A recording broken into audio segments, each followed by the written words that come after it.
What happens when a racist teacher tries to embarrass a black student, hoping to make him look like a fool in front of everyone, but has no idea he's a math genius?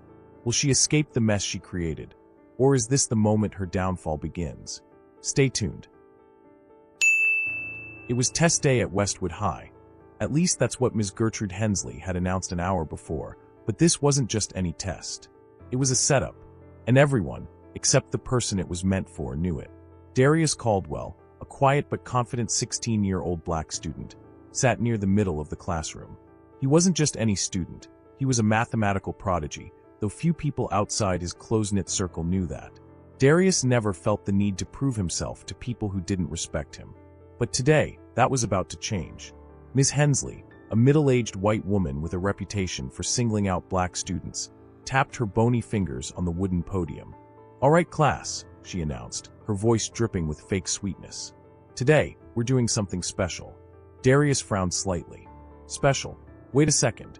Tell us where you're watching from in the comments. And don't forget to subscribe for more powerful stories like this." Hensley turned toward the back of the room, where a group of teachers sat watching. Among them was the school principal, Mr. Douglas, and 3 other faculty members, Ms. Kelly, a history teacher, Mr. Yates, the gym coach, and Mrs. Franklin, the English teacher. They were all white. Darius clenched his jaw. He already knew what was coming. Ms. Hensley grabbed a piece of chalk and turned to the massive blackboard, her heels clicking against the tiled floor. In bold, precise strokes, she began writing out an equation, long, complex, and filled with variables that made most students' heads spin just looking at it. By the time she was done, the problem stretched across the entire board. The class shifted uncomfortably in their seats. A few students exchanged glances. Some smirked. Others sat frozen, waiting. Ms. Hensley turned around, a triumphant look on her face. "Darius," she said, her voice like a knife cutting through the room. "Come to the board." A hush fell over the class. Darius felt every eye on him. He took a slow breath and stood. His movements were calm, but inside he was boiling. He had seen Ms. Hensley do this before, picking black students to embarrass, setting them up to fail, making them look unintelligent in front of their peers. But this time, she had picked the wrong target. He walked to the front of the room, his sneakers scuffing against the floor. Ms. Hensley crossed her arms. "Solve it," she said, stepping aside. Darius looked at the equation. To most people in the room, it probably looked like alien language. Letters, numbers, fractions, symbols twisted together like an unsolvable puzzle. He could almost hear Ms. Hensley's smug thoughts. He'll fail. He'll stand there, stuttering, looking stupid. And in front of the entire panel, I'll prove that these kids aren't as smart as they think they are.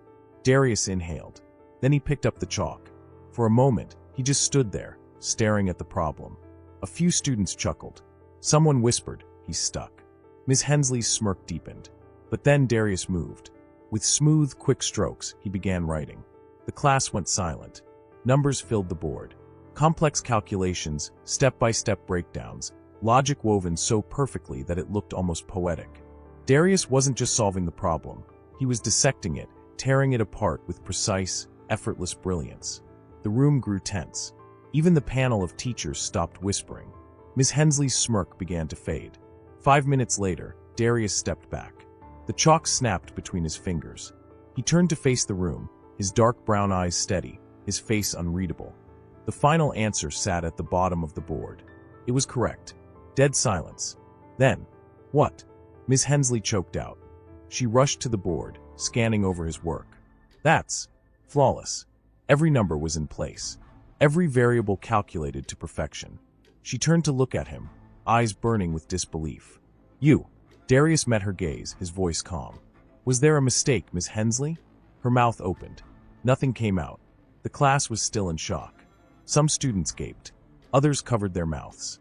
A few, especially the black students, had a hard time hiding their smiles. The teachers in the back exchanged glances. Mr. Douglas, the principal, cleared his throat. "Impressive," he murmured. Miss Hensley's face turned red. Darius didn't wait for her to speak. He placed the chalk down, turned, and walked back to his seat. He didn't need applause. He didn't need validation. He had already won. But karma? Karma wasn't done yet. The room was still frozen in shock. Darius sat back in his chair, arms crossed, watching the fury boil beneath Miss Hensley's pale skin. Her face was flushed, her jaw clenched so tight it looked like she might snap a tooth. This wasn't how today was supposed to go. She had set a trap, and instead of humiliating him, she had humiliated herself. The other students started murmuring, some nudging each other, others sneaking glances at Ms. Hensley, waiting to see how she would react. The panel of white teachers in the back remained silent, their expressions unreadable. But Ms. Hensley? She wasn't about to let this slide. She took a step forward, clearing her throat, forcing a fake smile. "Well, Darius," she said, her voice straining to stay even, "it seems you got lucky today." Darius tilted his head slightly. "Lucky?" Ms. Hensley turned to the board, tapping her bony finger against one of his calculations. "Oh, I see. This is a different approach than I expected. A clever trick, but unconventional." She turned back to the panel. "Of course, we all know that mathematics is about more than just finding an answer. It's about understanding." A few students exchanged looks. She wasn't going to accept his win. Darius exhaled slowly. He had seen this before. How people like Ms. Hensley moved the goalpost whenever someone like him proved them wrong. But he wasn't about to let it slide. With a calm voice, he asked, "So are you saying my answer is wrong?" Ms. Hensley hesitated. She couldn't say that, because it wasn't. If you're enjoying this story and want to hear more, hit that subscribe button now. Don't miss out. One of the panel members, Mrs. Franklin, adjusted her glasses. "Actually," she interjected, "his work is correct. Every step is logically sound." Darius turned to her, nodding in appreciation. Ms. Hensley's fingers twitched. Her plan was crumbling. And then she snapped. "Well, maybe if you spent less time trying to prove a point and more time respecting your teachers, you wouldn't be so." She cut herself off, but the venom in her voice had already spilled into the room. The air tightened. A few students gasped. Others stiffened, waiting for what would happen next. Darius didn't blink.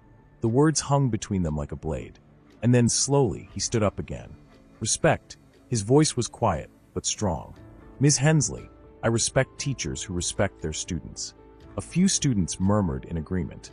Ms. Hensley's eyes darted toward the panel, realizing that she had just exposed herself in front of the very people she wanted to impress. Mr. Douglas, the principal, leaned forward. His expression had shifted from neutrality to something colder. "Ms. Hensley," he said, his voice carrying weight, "I think we need to talk." Ms. Hensley's face went white. I just meant."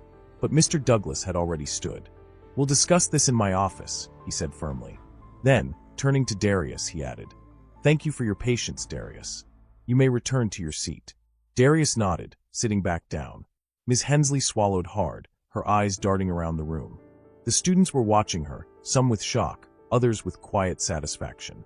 She had wanted to humiliate Darius. Instead, she had humiliated herself. Karma had struck, and it had struck hard. Did you enjoy that moment? Subscribe now so you never miss another powerful story like this one.